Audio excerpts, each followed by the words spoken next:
And joining us now, New Jersey Democratic Congressman Josh Gottheimer, who, as Melanie mentioned, tweeted his support for the Iran strikes over the weekend. Congressman, great to have you with us. First, your reaction to the ceasefire deal that was announced overnight, although it does appear to be a little bit tenuous. Did President Trump's strategy work?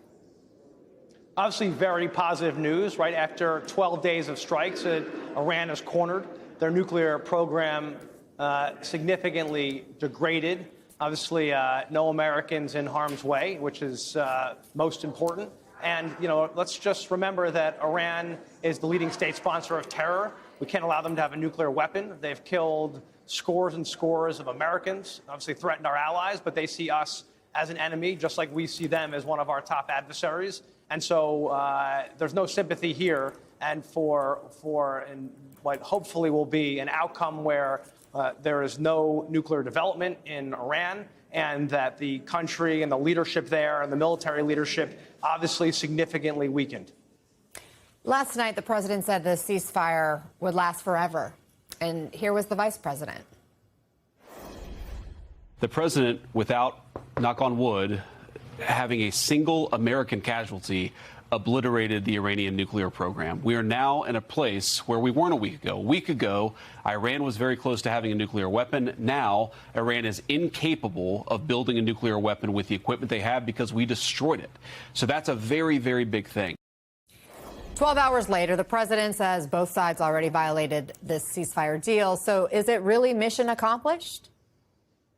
Well, I think this is the movement you want in the right direction. And obviously, we haven't seen the intelligence to see the outcome of the attacks yet, and obviously of their capabilities. We know that it's been degraded. The question I'm going to have, of course, is how much, what's next. But we do know that overall, after these days of strikes, that Iran has been greatly weakened, their military leadership greatly weakened, which is critical to America's national security. And to me, that's the headline here, right? That Iran is a adversary of the United States. They see democracy and freedom as their enemy.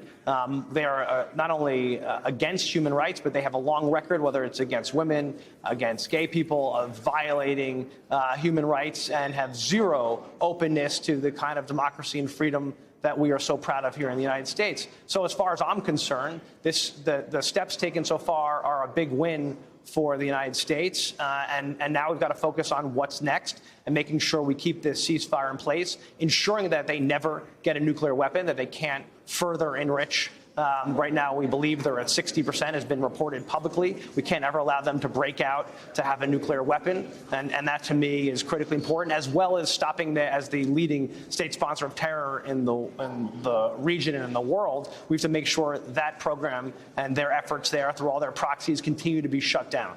Yeah, I'm hearing you say you're not 100% sure that the nuclear program is a done deal, like we heard expressed by the vice president. Well, until I see, of course, evidence of that. I mean, that's why, I'm on the Intelligence Committee. Until we see that information, it's critically important, which is, by the way, also to leading into this, which I think a very important point that's made, the fact that the White House did not brief the full Gang of Eight, the leadership, is unacceptable to me. And that's not obviously protocol. And they should make sure that going forward, and I've made that clear to the White House, too, that going forward, that they brief the leadership and, of course, the Intelligence Committee.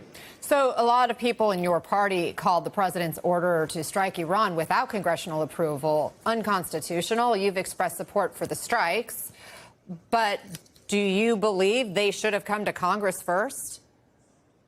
I think the key going forward, which is really the question now, if they want to extend the attacks further and obviously prolong this involvement, then they should come to Congress. I believe they followed the War Powers Resolution. They notified Congress, as, by the way, former presidents have as well. Looking at President Clinton with Kosovo, Libya with President Obama. When there is an imminent threat, a nuclear threat, to the United States of America, it makes sense to go in, to act decisively. America led here, and I'm very proud of the leadership of our service members and what they accomplished, and we should be very proud of them.